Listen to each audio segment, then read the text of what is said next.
back. Where are we headed from here? After the record-breaking rally over the last few days and last week, the Nifty went to levels of 19,500.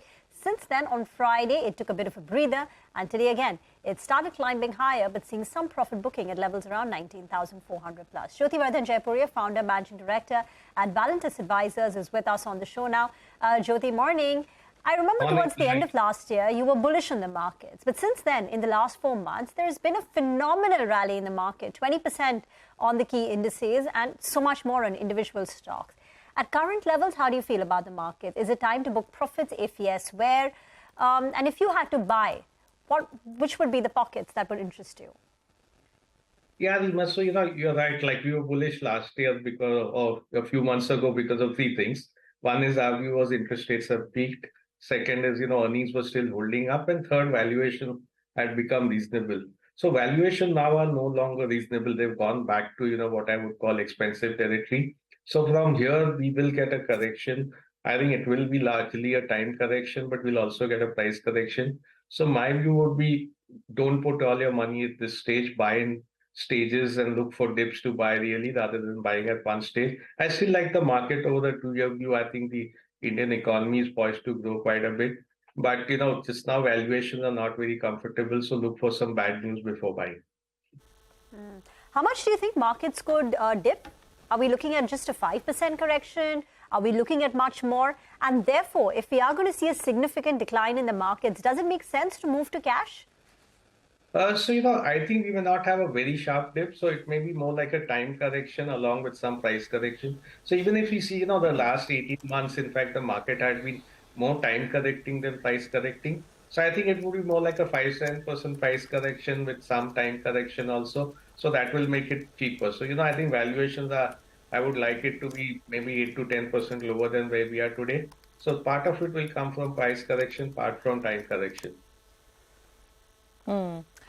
Jyoti, I want to get your thoughts specifically on the financial space, particularly on NBFCs. I remember you telling us that you have incrementally started getting a little positive on financials. And what we're about to witness is a large-scale disruption with the entry of a behemoth like Reliance, right? We've also seen a very interesting rally on Bajaj Finance, and it came out with some very, very positive numbers for the first quarter.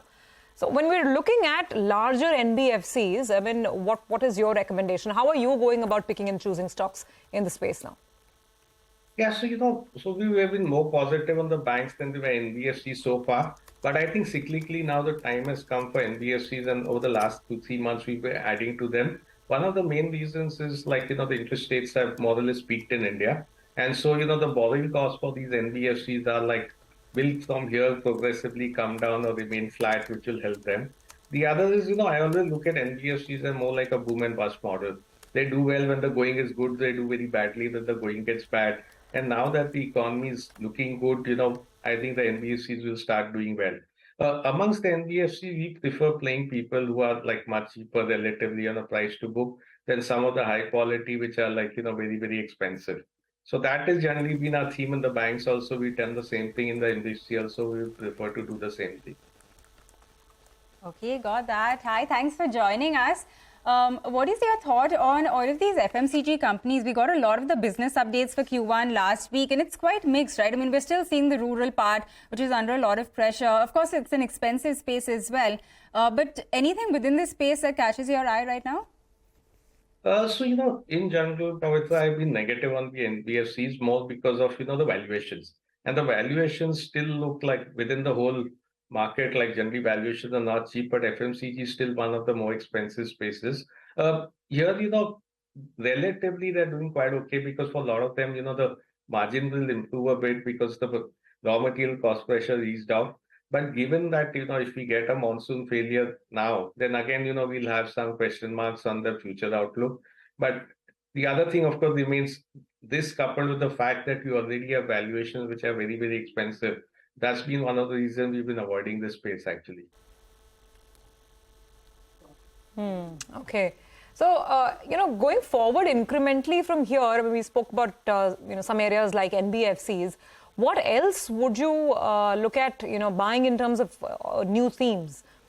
Given the valuations, given the run-up in the market, what areas are you exploring now? Yeah, so amongst the spaces which have not done well, so I guess there are two spaces which have not done well. One has been the pharma, the other has been the IT.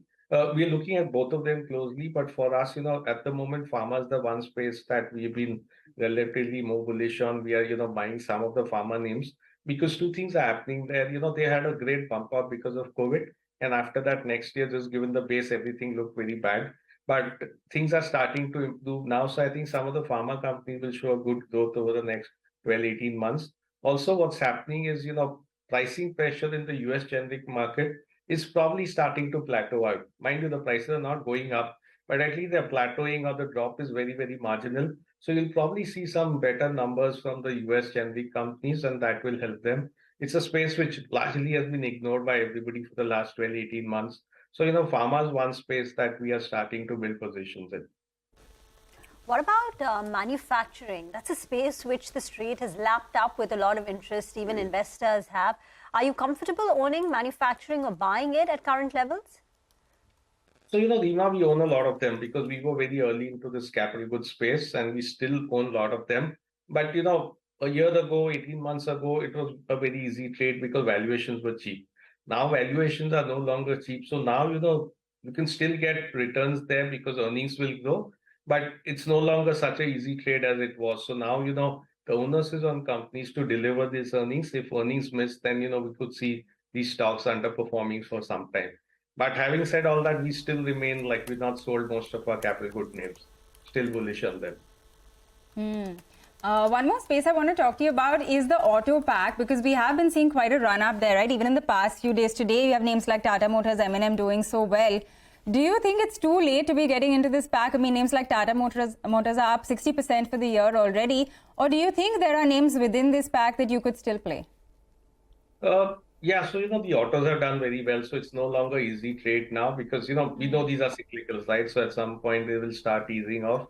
The one part in autos which we still continue to like, and so we generally not bought most of the auto majors, but we bought most of the auto ancillaries, and there's still some very interesting auto ancillary. There's trading much cheaper than the auto majors, and you probably have a lot of growth visibility. So I would say, again, the autos are no longer easy, but wherever there's comfort on growth for the next 2 years, there's still money to be made in the auto ancillary names. Okay. Just one final question. Any thoughts on jewelry makers? Today, Titan is a bit subdued in trade. Morgan Stanley has downgraded the stock to an equal weight. They believe the risk reward is favorable at current, not favorable, but the news, the good and the bad news is priced in at current levels. Any thoughts on the jewelry makers in the consumption pack? So, just very secularly as a business, I think these guys will do very well because, there'll be a shift from all the, home jewelers to the branded jewelers. But most of these people are priced to perfection. So to that extent, it's just the valuation which is a concern. At these valuations, I think, big money can't be made there. The chances are you want to wait for some corrections in them before you want to buy these. Okay, all right, Jyoti, we'll leave it on that note. Thank you very much for joining in and giving us your call on the market. Good talking to you. Well, we have to take a break on that note. When we come back, we will discuss technicals, get some trading ideas going with the Jay Thakkar of Sher Khan.